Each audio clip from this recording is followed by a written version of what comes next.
What if these verses are not just a address to a nation of the past, but a mirror held directly before your own soul? What if the call to Bani Israel is, in reality, a call to the hidden chambers within you, where remembrance battles forgetfulness and truth waits behind layers of distraction? Listen carefully, because these words are not distant. They are happening within you right now. Verse 122, O children of Israel, remember my favor which I have bestowed upon you. At the surface, this is a address to Bani Israel. But in the language of the heart, every seeker is a child of Israel, one who struggles with God, wrestles with the nafs, and walks the path between light and heedlessness. Remember my favor? This is not a simple reminder. It is an awakening. The Sufi masters teach that forgetfulness is the root of all separation. The human being falls not because he lacks blessings, but because he forgets them. Every breath you take, every moment your heart beats without your command, these are silent favors. Yet the soul becomes restless, empty, searching, because it no longer recognizes what has already been given. To remember here is not just intellectual recall. It is a deep, trembling awareness that penetrates your being. It is when gratitude moves from your tongue into your veins. When you truly remember, something shifts. Your complaints dissolve. Your fear softens. Your heart begins to see abundance where it once saw lack. And that I preferred you over the world's. This preference is not arrogance. It is responsibility. Outwardly, it refers to a nation given guidance, prophets, and revelation. Inwardly, it speaks to the human soul itself. For among all creation, you were given something unique, the ability to know God consciously. You were preferred with intellect, with spirit, with the capacity to reflect divine names. But here lies the subtle warning. Every preference carries an amana, trust. The moment you forget the source, the gift becomes a veil. The moment you claim ownership, the light dims.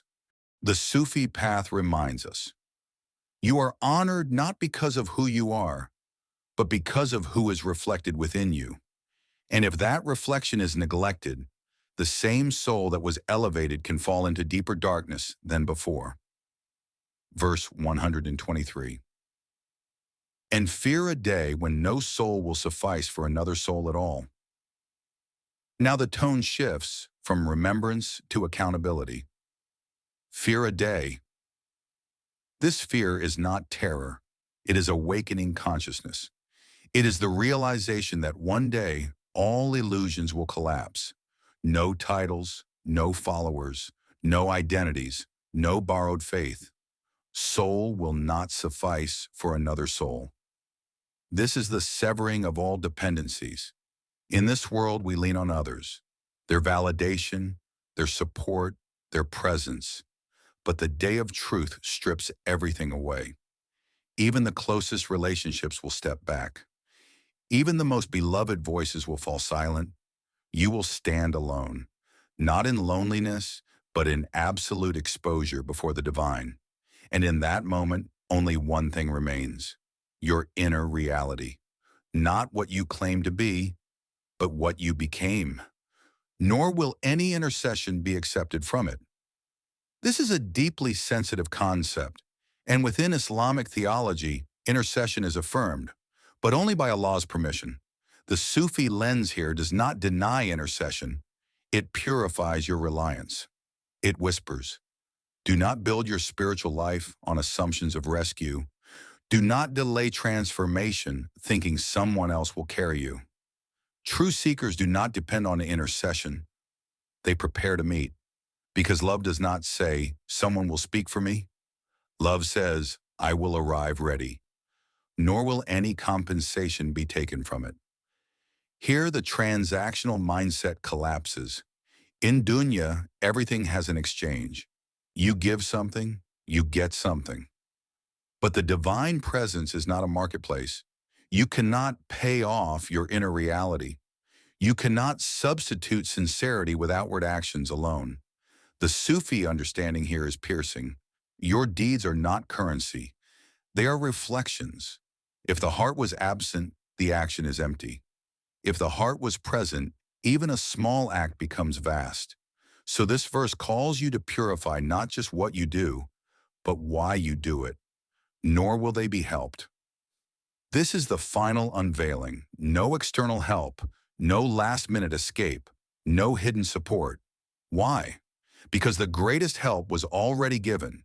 You were guided, you were reminded, you were called again and again. The Quran itself is help. The moments of realization you felt were help. Even this very reflection you are hearing is help. The tragedy is not lack of support. It is ignoring the support already present. A subtle inner reflection. These verses are not mere about a nation who forgot. They are about every moment you forget. Every time you delay turning back. Every time you ignore that quiet inner voice. Every time you choose distraction over presence, you are reenacting the same pattern. But here is the mercy hidden within the warning. If forgetting was possible, then remembering is also possible, and the door of remembrance is always open. Pause for a moment. Ask yourself, not intellectually, but honestly, when was the last time I truly remembered? Not with words, but with presence, with awe, with trembling gratitude. If something within you stirred while listening, that is not coincidence. That is your soul recognizing the call. Do not let this moment pass like others. Return, even if softly, even if imperfectly, because the journey to Allah does not begin with perfection, it begins with remembrance.